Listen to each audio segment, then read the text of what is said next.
नमस्कार, आप देख रहे हो हमारी YouTube चैनल RF ની મોજ FR ની મોજ YouTube ચેનલને।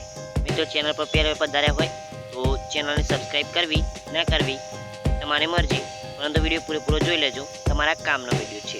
ધોરણ 6 સામાજિક વિજ્ઞાન પાઠ નંબર 16 સ્થાનિક સરકાર સંપૂર્ણ સ્વાધ્યાયનું સોલ્યુશન કરવાના છે મિત્રો।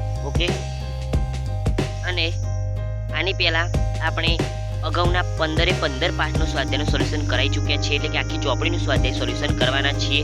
એની આખી પ્લેલિસ્ટની લિંક નીચે ડિસ્ક્રિપ્શનના અંદર મળી જશે, તમે PDF પણ ડાઉનલોડ કરી શકો છો અને વિડીયો પણ જોઈ શકો છો। ઓકે, તમારા મિત્રોને ચેનલની લિંક શેર કરી દેજો।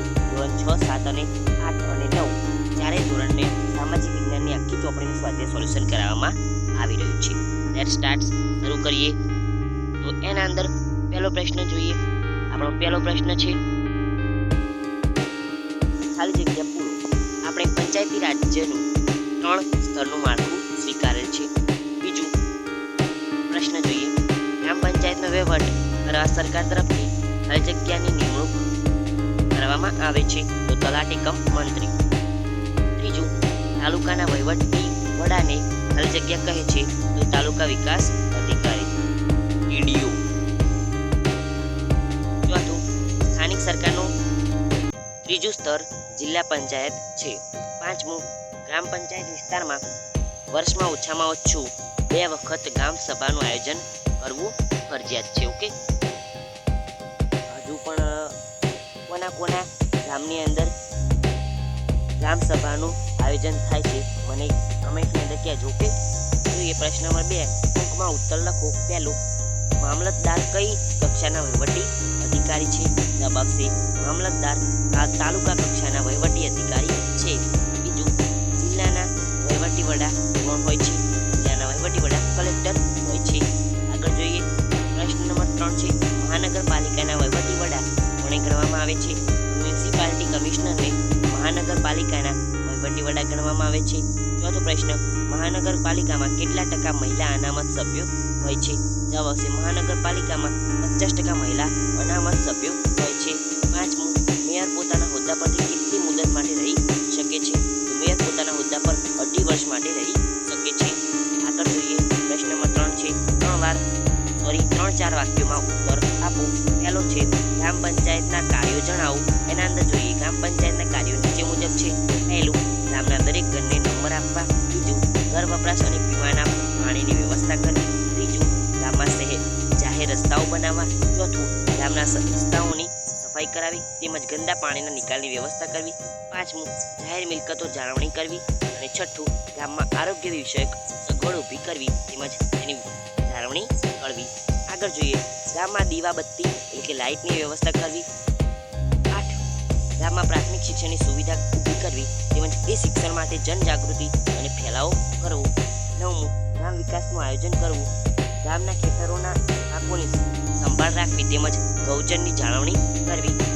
11, જમીન દફતરની જાળવણી કરવી અને 12, જન્મ મરણનું રજીસ્ટર રાખવું અને તેમાં નોંધ કરવી। આગળ જોઈએ સ્થાનિક સરકાર એટલે શું જોઈ લઈએ। પંચાયતી રાજમાં સ્થાનિક સરકાર, એના અંદર ગ્રામીણ પ્રશાસન અને બીજું શહેરી પ્રશાસન।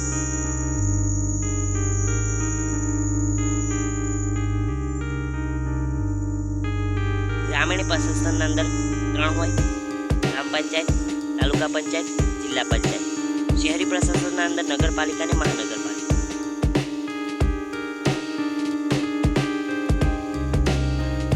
સ્થાનિક કક્ષાએ લોકો બધા દ્વારા પોતાના પ્રતિનિધિઓ ચૂંટે છે। એ પ્રતિનિધિઓ તે સંસ્થાનો વહીવટ કરે છે તેને સ્થાનિક સ્વરાજ કહેવામાં આવે છે। આ પ્રકારની સંસ્થાઓ સ્થાનિક સ્વરાજ્યની સંસ્થાઓ કહેવાય છે। ગ્રામ પંચાયત, તાલુકા પંચાયત અને જિલ્લા પંચાયત એ ગ્રામીણ સ્થાનિક સ્વરાજ્યની સરકાર છે। નગરપાલિકા અને મહાનગરપાલિકા એ શહેરી સ્થાનિક સ્વરાજ્યની સંસ્થા સરકાર છે। આગળ જોઈએ તલાટી કમ મંત્રી કયા કાર્યો કરે છે? તલાટી કમ મંત્રી તે પહેલું કાર્ય કરે છે કે ગ્રામ પંચાયતનો વહીવટ કરે છે, તે કરવેરા વસૂલાત કરે છે। ત્રીજું, તે ગ્રામ પંચાયતના અહેવાલ પત્રકો અને અંદાજપત્ર તૈયાર કરી હિસાબો રાખવાનું કાર્ય કરે છે। ચોથું, તે ગ્રામ પંચાયતના સૂચનોનો અમલ કરે છે। આગળ જોઈએ પ્રશ્ન નંબર 4 ટૂંકું નોંધ લખો। એના અંદર પહેલું, મહાનગરપાલિકાના કાર્યો વિગતે લખો. મહાનગરપાલિકાના મુખ્ય કાર્યો નીચે મુજબ છે.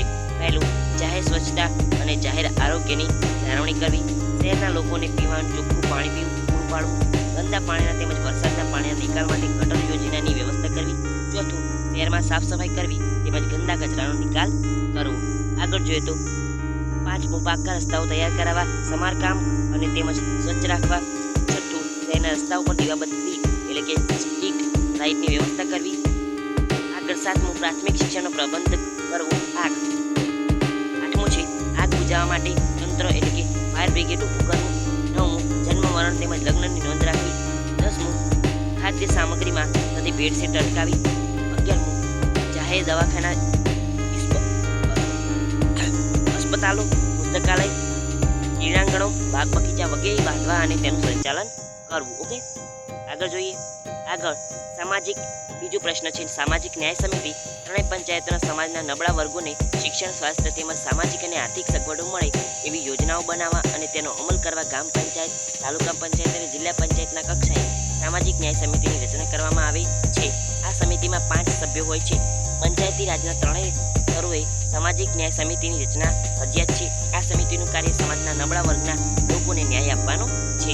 આગળ જોઈએ તો ત્રીજું, પંચાયતી રાજમાં જિલ્લા કલેક્ટરની ભૂમિકા. તો બેન અંદર જોઈએ તો કલેક્ટર સમગ્ર જિલ્લાના વહીવટી વડા છે. તે જિલ્લા ન્યાયાધીશ અને જિલ્લા ચૂંટણી અધિકારી તરીકે પણ કામગીરી બજાવે છે. તે જિલ્લા સ્તરે બધા વિભાગના કામોનું સંચાલન અને સંકલન કરે છે. ચોથું, તે સમગ્ર જિલ્લાના વિકાસ માટે બનેલી જિલ્લા આયોજન સમિતિના સચિવ તરીકે કામ કરે છે. તે ગ્રામ પંચાયતના સભ્યોની સંખ્યા પર નક્કી રાખે છે. છઠ્ઠું, તે ગ્રામ પંચાયતને અનામત બેઠકોની ફાળવણી કરે છે. સાતમું, અનુસૂચિત જાતિ, અનુસૂચિત જનજાતિ, સામાજિક અને શૈક્ષણિક રીતે પછાત વર્ગના લોકો તથા મહિલાઓ માટે સરપંચનો હોદ્દો અનામત રાખવાનો નિર્ણય કલેક્ટર જ કરે છે. તો આની સાથે મિત્રો સ્વાધ્યાય સોલ્યુશન પૂરું કરીશું. જો તમે ચેનલ પર પહેલા પધાર્યા હોય તો ચેનલ સબસ્ક્રાઈબ કરી દેજો.